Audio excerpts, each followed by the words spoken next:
That would be the last time anyone saw her alive. That morning, Shanann's friend and colleague grew concerned when Shanann missed a doctor's appointment and failed to respond to calls and messages. She drove to the Watts residence, knocked, rang the doorbell, and called the police when no one answered. Officers arrived and, with the help of Chris, who had returned home from work, entered the house. Shanann's purse, phone, medications, and car were still at the house. Her shoes were by the door. There were no signs of forced entry or struggle. The girls' beds were left unmade, their blankets missing, as if they had been pulled from their beds. Shanann and the girls were gone, as though they had vanished or run away.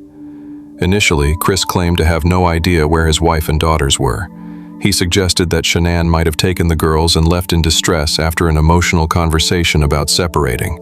However, this story didn't sit right with investigators.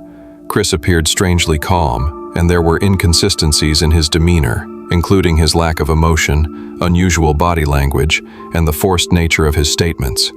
Meanwhile, media outlets picked up the story, and Chris appeared on local news, pleading for his family's safe return. Behind the scenes, the investigation accelerated. Shanann's phone data, home surveillance footage, and interviews with friends began to chip away at Chris's account. A neighbor's surveillance camera showed Chris backing his truck into the driveway early that morning and making several unusual trips to and from the house.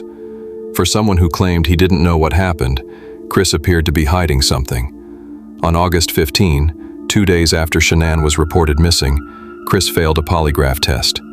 When confronted with the results and told to come clean, he broke.